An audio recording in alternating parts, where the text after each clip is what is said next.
Welcome to my channel bio world now. पिछले video में हम लोगों ने नीट बायोलॉजी 2025 के 15 क्वेश्चन को डिस्कस किया था। इस वीडियो में हम लोग नेक्स्ट 15 क्वेश्चन को डिस्कस करेंगे। Question number 106। In frog the renal portal system is a special venous connection that act to link option 1 kidney and intestine, option 2 kidney and lower part of body, option 3 liver and intestine, option 4 liver and kidney. Frog में दो special venous connection होता है, एक renal portal system और दूसरा hepatic portal system. Hepatic portal system liver और digestive tract को connect करता है और रेनल पोर्टल सिस्टम किडनी और बॉडी के लोअर पार्ट को कनेक्ट करता है। इसलिए इस क्वेश्चन का आंसर है option 2। Question number 107. Which of the following are the post-transcriptional events in an eukaryotic cell? एक यूकैरियोटिक सेल में पोस्ट ट्रांसक्रिप्शनल इवेंट्स इनमें से कौन कौन सा है?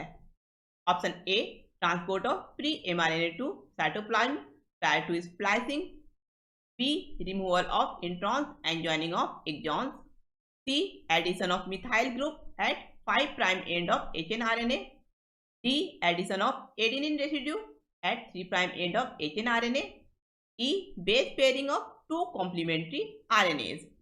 यूकैरियोटिक सेल में पोस्ट ट्रांसक्रिप्शन इवेंट के द्वारा प्राइमरी आरएनए ट्रांसक्रिप्ट से mature functional RNA molecule produce होता है। यह प्रोसेस मेनली 3 इवेंट में कंप्लीट होता है। फर्स्ट है 5 प्राइम कैपिंग, सेकेंड है polyadenylation at 3 prime end और थर्ड इवेंट है स्प्लाइसिंग। 5 प्राइम कैपिंग में आरएनए ट्रांसक्रिप्ट यानी hnRNA के 5 प्राइम एंड में 7 मिथाइल गुआनोसिन का एडिशन होता है। Polyadenylation at 3 prime end में hnRNA मॉलिक्यूल के 3 प्राइम एंड में एडेनिन रेसिड्यू का एडिशन होता है और स्प्लाइसिंग में इंट्रॉन का रिमूवल और एक्सॉन का ज्वाइनिंग होता है, यानी बी, सी और डी इवेंट होता है। इस क्वेश्चन का आंसर है option 4। Question number 108। Polymerase chain reaction PCR amplifies DNA following the equation. Option 1 2n+1, option 2 2n to the power 2, option 3 n to the power 2, option 4 2 power n। का answer है option 4 2 to the power n। Polymerase chain reaction में DNA amplification के लिए 2 to the power n equation follow करता है, जहां n का मतलब है number of PCR cycle. Question number 109। Given below are two statements, one is labelled as assertion A and the other is labeled as reason R। यहाँ दो statements है, assertion A और reason R। इन दो statement के आधार पर नीचे दिए हुए ऑप्शन में सही आंसर चूज करना है। assertion A, both wind and water pollinated flowers are not very colorful and do not produce nectar। wind और water pollinated flower बहुत अधिक कलरफुल नहीं होते हैं और ये नेक्टर भी प्रोड्यूस नहीं करते हैं। ये स्टेटमेंट सही है, क्योंकि जिन फ्लावर में पॉलिनेशन विंड और वाटर के द्वारा होता है उन्हें पॉलिनेशन के लिए कलरफुल फ्लावर और नेक्टर की जरूरत नहीं होती है, लेकिन जिन फ्लावर में पॉलिनेशन एनिमल के द्वारा होता है उन फ्लावर का कलर ब्राइट होता है और नेक्टर भी प्रेजेंट रहता है, क्योंकि एनिमल ब्राइट कलर और नेक्टर की ओर अट्रैक्ट होता है। Reason R, the flowers produce enormous amount of pollen grains in wind and water pollinated flowers। wind और water pollinated flower बहुत अधिक अमाउंट में pollen grain प्रोड्यूस करते हैं। ये स्टेटमेंट भी सही है, लेकिन रीजन का स्टेटमेंट असर्शन के स्टेटमेंट के लिए सही एक्सप्लेनेशन नहीं है। इस क्वेश्चन का आंसर है option 4। Both A and R are true but and R is not the correct explanation of A। Question number 110. Epiphytes that are growing on a mango branch is an example of which of the following? Option 1 predation, option 2 amensalism, option 3 commensalism, option 4 mutualism. Epiphyte जो mango tree पर grow करता है, उसे mango tree से support मिलता है, यानी इस इंटरेक्शन में एपीफाइट को मैंगो ट्री से फायदा होता है, लेकिन मैंगो ट्री को एपीफाइट से ना ही फायदा होता है और ना ही नुकसान होता है, यानी ये इंटरेक्शन कमेंसलिज्म का एक एग्जाम्पल है। इसलिए इस क्वेश्चन का आंसर है option 3। Question number 111, find the correct statements. Option A, in human pregnancy the major organ systems are formed at the end of 12 weeks. ये स्टेटमेंट सही है। Option B, in human pregnancy the major organ systems are formed at the end of 8 weeks. ये statement गलत है। 8 week के end में major organ system का development start होता है, लेकिन मेजर ऑर्गन सिस्टम का फॉर्मेशन 12 वीक के एंड में होता है। Option C, in human pregnancy heart is form after 1 month of gestation। ये स्टेटमेंट सही है। Option D, in human pregnancy limbs and digits develop by the end of 2nd month। ये statement भी सही है। Option E, in human pregnancy the appearance of hair is usually observed in the 5th month। ये statement भी सही है, यानी option A, C, D और ई का स्टेटमेंट सही है। ये इस क्वेश्चन का आंसर है option 2, A, C, D and E only. Question number 112, identify the part of a bioreactor which is used as a foam breaker from given figure। इस question का आंसर है ऑप्शन 2, यानी इस फिगर में bioreactor के part सी को foam breaker के use में यूज किया जाता है। Question number 113, frog respire in water by skin and buccal cavity and on land by skin, buccal cavity and lungs। Choose the correct answer from the following। Frog water में respiration के लिए mainly skin पर depend रहता है।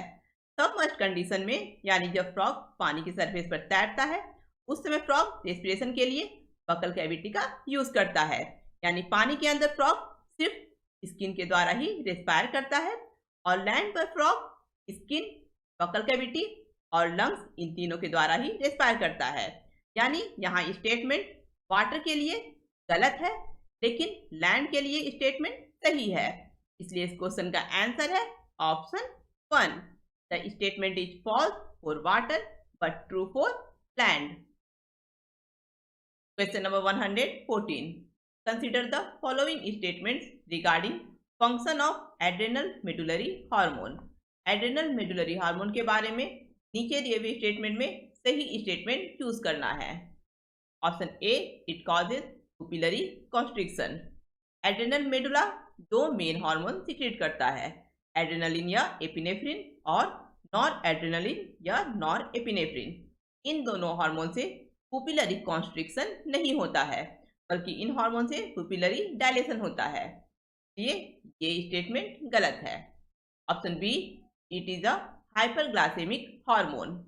ये statement सही है, क्योंकि इन हार्मोन से ब्लड शुगर लेवल बढ़ जाता है, तो ये हाइपरग्लाइसेमिक हार्मोन है। Option C, it causes piloerection. ये स्टेटमेंट भी सही है, क्योंकि इन हार्मोन के कारण फाइट या फ्लाइट रिस्पॉन्स क्रिएट होता है, जिसके कारण शरीर में कई परिवर्तन होते हैं, जिसमें से एक है पायलोरेक्शन या शरीर पर बाल खड़े हो जाना। Option D, it increases strength of heart contraction. ये स्टेटमेंट भी सही है, यानी सी, बी, सी और डी स्टेटमेंट सही है। इसलिए सही आंसर है option 4। Question number 115, read the following statement on plant growth and development. Option A, parthenocarpy can be induced by auxin. ये स्टेटमेंट सही है। Option B, plant growth regulators can be involved in promotion as well as inhibition of growth। ये statement भी सही है। Option C, dedifferentiation is a prerequisite for redifferentiation, यानी एक cell को फिर से स्पेशलाइज्ड होने के लिए पहले उसे अपना स्पेशलाइजेशन छोड़ना पड़ता है। ये स्टेटमेंट भी सही है। Option D, abscisic acid is a plant growth promoter. ये स्टेटमेंट गलत है क्योंकि एब्सिसिक एसिड एक प्लांट ग्रोथ इनहिबिटर है, इसलिए इसे स्ट्रेस हार्मोन भी कहा जाता है। Option E, apical dominance promotes the growth of lateral birds. ये स्टेटमेंट भी गलत है क्योंकि एपिकल डोमिनेंस लेटरल बर्ड की ग्रोथ को प्रोमोट नहीं करता है, बल्कि ये लेटरल बर्ड की ग्रोथ को इनहिबिट करता है। क्योंकि ऑप्शन ए, बी और सी का स्टेटमेंट सही है, ये सही आंसर होगा option C. Question number 116, which of the following hormones released from the pituitary is actually synthesized in the hypothalamus? Option 1, follicle stimulating hormone. Option 2, adrenocorticotropic hormone. Option 3, luteinizing hormone. Option 4, antidiuretic hormone. का answer है option 4, एंटीडियूरेटिक hormone या ADH का synthesis hypothalamus में होता है, लेकिन इसका storage और रिलीज पिट्यूटरी ग्लैंड से होता है। Question number 117, which of the following is an example of non-distilled alcoholic beverage produced by yeast? Option 1, beer. Option 2, rum. Option 3, whiskey. Option 4, brandy. इसका आंसर है ऑप्शन 1, बियर। बियर और wine ऐसे non distilled alcoholic beverage है जो east से fermentation के द्वारा produced होते हैं। Question number 118, what is the pattern of inheritance for polygenic trait? Option 1, autosomal dominant pattern. Option 2, x linked recessive inheritance pattern. Option 3, Mendelian inheritance pattern. Option 4, non Mendelian inheritance pattern. Polygenic trait जैसे skin colour या height के inheritance में multiple gene एक single trait को influence करता है, इसलिए इसका आंसर होगा option 4। Inheritance of polygenic trait non Mendelian inheritance pattern को फॉलो करता है। मेंडेलियन इनहेरिटेंस पैटर्न में एक सिंगल जीन एक ट्रेट को डिटरमाइन करता है और पॉलीजेनिक ट्रेट मेंडेलियन इनहेरिटेंस के सिंपल डोमिनेंट और रिसेसिव पैटर्न को फॉलो नहीं करता है। ऑटोजोमल डोमिनेंट पैटर्न में भी सिर्फ एक सिंगल जीन ही एक सिंगल ट्रेट को डिस्क्राइब करता है और x linked recessive inheritance pattern में भी सिर्फ एक सिंगल जीन ही इन्वॉल्व रहता है। Question number 119, match list 1 with list 2। Sperm के हेड में जेनेटिक मटेरियल प्रेजेंट रहता है, स्पर्म के मिडिल पीस में माइटोकॉन्ड्रिया प्रेजेंट रहता है, इसलिए ये एनर्जी प्रोवाइड करता है। एक्रोजोम में हाइड्रोलाइटिक एंजाइम प्रेजेंट रहता है और स्पर्म का टेल स्पर्म के मोटिलिटी में हेल्प करता है। इस क्वेश्चन का आंसर है ऑप्शन 3। ए का 4, बी का 3, सी का 1 और डी का 2। Question number 120, which of the following is an example of zygomorphic flower? Option 1, pea. Option 2, chili.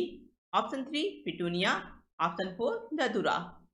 का आंसर है ऑप्शन 1, पी। आगे के क्वेश्चन को हम लोग नेक्स्ट वीडियो में डिस्कस करेंगे। अगर आप लोगों को ये वीडियो पसंद आया है तो इसे लाइक करें, अपने फ्रेंड्स के साथ इस वीडियो को शेयर करें और मेरे चैनल को सब्सक्राइब करें।